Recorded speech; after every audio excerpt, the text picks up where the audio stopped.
बिस्मिल्लाहिर्रहमानिर्रहीम फ्रेंड्स, आज हम लोग करने वाले हैं चैप्टर नंबर 4 का न्यूमेरिकल नंबर 4.9।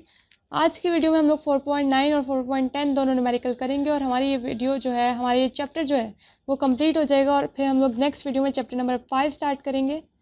इसके जो है इस 4.9 न्यूमेरिकल में जो है हम लोगों को बुक पे क्या कहा गया है, a driver weighing 750 newton from a broad boat 10 metre above the surface of a pool of water use the conservation of mechanical energy to find his speed at point 5.0 meter above the water surface neglecting air friction। एक driver है, उसका wait कितना है? उसका wait है हमारे पास, इसे हम लोग वेट को mg कह देते हैं, 750 न्यूटन। और कितनी हाइट के ऊपर है वो? 10 मीटर की हाइट के ऊपर है। और हमारे पास हाइट 10 मीटर दी हुई है और हाइट 2 हमारे पास कितनी दी हुई है? 5 मीटर। हमें क्या फाइंड करना है? हम लोगों को फाइंड करनी है वेलोसिटी। उन्होंने कहा है कि कंजर्वेशन ऑफ एनर्जी को जो है इस्तेमाल करते हुए आप उसकी स्पीड यानी कि वेलोसिटी को फाइंड आउट करें। अब हम लोग यहाँ पर क्या करते हैं, आप लोगों को पहले ये समझ आ जानी चाहिए। तो हम लोग कहते हैं कि एक बोर्ड है यहाँ पर, इसके ऊपर एक आदमी खड़ा हुआ है, ठीक है। यहाँ पर हमारे पास आप कह लेंगे पूल है, पानी है। वो यहाँ से इसकी जो इस बोर्ड और इसकी हाइट है पानी की, वो कितनी है? 10 मीटर। वो यहाँ पर जंप करता है, ठीक है। यहाँ तक पहुँचता है तो उसकी हाइट कितनी हो जाती है पानी से? 5 मीटर। हमें फाइंड करना है कि जब वो यहाँ पर होगा तो उसकी वेलोसिटी कितनी होगी। वो हम कैसे फाइंड करेंगे? यहाँ पर क्या हुआ है, उन्होंने कहा निगलेक्टिंग एयर फ्रिक्शन, यानी कि आप लोगों ने ये नहीं देखना कि क्या एयर फ्रिक्शन है। आपने एयर फ्रिक्शन को बिल्कुल नहीं देखना। इसका ये मतलब है कि जितनी हमारे पास ऊपर पोटेंशियल एनर्जी होगी वो उतनी ही काइनेटिक एनर्जी में चेंज हो जाएगी। कोई भी जो हमारे पास एनर्जी है, फोर्स है, वो कोई भी चीज़ ज़ाया नहीं होगी। बिल्कुल सेम उसी तरीके से पूरी potential energy, gravitational potential energy change हो जाएगी काइनेटिक एनर्जी के अंदर। मतलब हम यहाँ पर सोल्यूशन में लिख सकते हैं कि loss in potential energy is equals to gain in kinetic energy.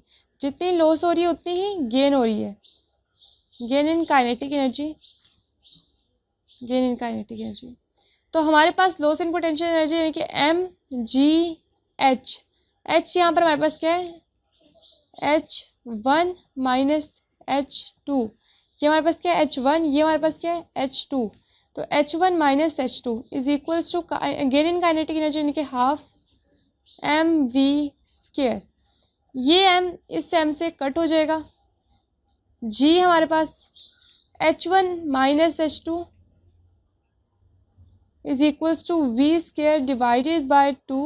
उसके बाद हमारे पास क्या हो जाएगा? ये जो v स्क्वायर है ना, हम लोगों को वेलोसिटी फाइंड करने, तो इसे एक साइड पे कर देते हैं। ये 2 ऐसे ऊपर आ जाएगा और g इसके साथ आ जाएगा। h1 minus h2 v square is equals to 2। g की वैल्यू हमारे पास क्या है? 9.8 और यहाँ पर हमारे पास आ जाएगा 10 माइनस 5। तो ये हमारे पास बन जाएगा 10 इंटू 9.8। वी स्क्वायर हमारे पास क्या आ गया? 10 इंटू 9.8, तो वी स्क्वायर आएगा 98। अब यहाँ पर स्क्वायर ख़त्म करने के लिए हम लोग क्या करेंगे? स्क्वायर रूट ले लेंगे। तो हमारे पास आ जाएगी वेलोसिटी उसकी 9.9 मीटर पर सेकंड। यानी कि जब वो इंसान जो है यहाँ पर हमारे पास किस हाइट पे आ जाएगा? 5 मीटर की हाइट पे आ जाएगा। तो उसकी वेलोसिटी कितनी होगी? 9.9 मीटर पर सेकंड। तो हमने ये न्यूमेरिकल सॉल्व कर लिया। अब हम लोग मूव करते हैं अपने नेक्स्ट न्यूमेरिकल की तरफ, 4.10। तो 4.10 न्यूमेरिकल में यहाँ पर हम लोग को क्या स्टेटमेंट दी गई है? A child starts from rest at the top of a slide. एक बच्चा है जो कि स्लाइड ले रहे हैं, उसने रेस्ट से स्टार्ट किया था, यानी कि उसकी इनिशियल वेलोसिटी हमारे पास कितनी है? 0 है इस वक्त। और हाइट 4.0 मीटर। कितनी हाइट के ऊपर था वो? 4.0 metre. What is his speed at the bottom if the slide is frictionless. हमें उन्होंने क्या कहा है कि आप जो है पहले पार्ट में, पहले हम लोग पहला लिख लेते हैं। यहाँ पर आप समझना चाहें तो यहाँ पर हमारे पास आ जाती है एक स्लाइड। इसकी हाइट कितनी है ग्राउंड से? इसकी हाइट है हमारे पास 4 मीटर। यहाँ पर आप समझ लेंगे एक बच्चा है, ठीक है, वो नीचे की तरफ आ रहा है, नीचे की तरफ आ रहा है। तो यहाँ पर जो उसकी वेलोसिटी है वो कितनी है? हमें फाइंड आउट करनी है। वो नीचे की तरफ आ रहा है। और यहाँ पर जो इम्पोर्टेंट चीज़ वो ये है कि ये जो सारी की सारी हम लोगों ने कैलकुलेशन करनी है वो तब करनी है जब यहाँ पर कोई भी फ्रिक्शन नहीं है, मतलब कोई भी एनर्जी जो है वेस्ट नहीं हो रही है फ्रिक्शन को जो है रोकने के लिए, या फिर आप कह सकते हैं कि फ्रिक्शन के ऑपोजिट काम करने के लिए। डाटा लिखते हैं। सबसे पहले हमारे पास हाइट कितनी दी हुई है 4 मीटर, और इस पहले पार्ट में हम लोगों को क्या फाइंड आउट करनी है, वेलोसिटी। हम यहाँ पे क्या कहेंगे, loss in kinetic potential energy is equals to gain in kinetic energy, gain in kinetic energy. सबसे ऊपर हमारे पास क्या थी, ग्रेविटेशनल पोटेंशियल एनर्जी। जैसे जैसे वो नीचे आया उसकी जो स्पीड है वो मूव होती गई और जो उसकी हाइट थी वो कम होती गई, तो हमारे पास काइनेटिक एनर्जी ज़्यादा होती गई और पोटेंशियल एनर्जी कम होती गई। तो हम कह सकते हैं हमें यहाँ पर क्या फाइंड करना थी, लॉस इन पोटेंशियल एनर्जी हमारे पास क्या है mgh, gain in kinetic energy यानी कि हाफ mv², m से गया कट हो गया यहाँ पर, तो यहाँ पर आ जाएगा 2gh is equals to v² find करना था, उसे हम लोगों ने सेपरेट कर लिए। v इज इक्वल्स टू हम लोग यहाँ पर स्क्वायर रूट ले लेंगे 2gh, इसी वजह से इसका स्क्वायर ख़त्म हो गया। वैल्यूज़ को पुट कर लेते हैं, 2 ऐसे आ जाएगा g यानी कि 9.8, और हाइट हमारे पास कितनी है 4 मीटर, तो v हमारे पास क्या आ गया 8.8 मीटर पर सेकेंड। इसको सॉल्व करने से अब हम लोग इसका बी पार्ट सॉल्व करते हैं। देखते हैं कि बुक में हमें क्या कहा गया है। If he reaches the bottom with a speed of 6 meter per second, what percentage of his total energy at the top of the slide is lost as a result of friction. हमारे पास क्या बताया गया उन्होंने कि अगर उसकी जो स्पीड है, यहाँ पर हम लोग को स्पीड दी गई है, आप इसे v/ कह लें, 6 मीटर पर सेकेंड। हमें क्या फाइंड आउट करनी है, परसेंटेज लॉस इन एनर्जी, और या फिर आप कह रहे हैं टोटल एनर्जी हम लोगों को फाइंड आउट करनी है। परसेंटेज लॉस इन एनर्जी को फाइंड आउट करने के लिए हम लोगों को क्या करना होगा, लॉस इन एनर्जी को डिवाइड करना होगा टोटल एनर्जी से, उसकी जो टोटल एनर्जी है।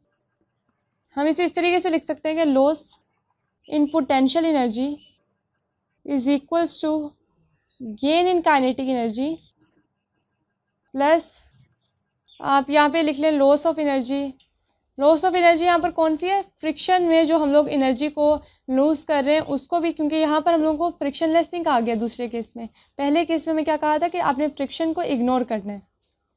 तो अब यहाँ पे हम लोग लिख लेते हैं loss in potential energy mgh minus kinetic energy कितनी है, हाफ mv², और यहाँ पे हमारे पास आ जाएगा loss in energy, loss of energy कह लें।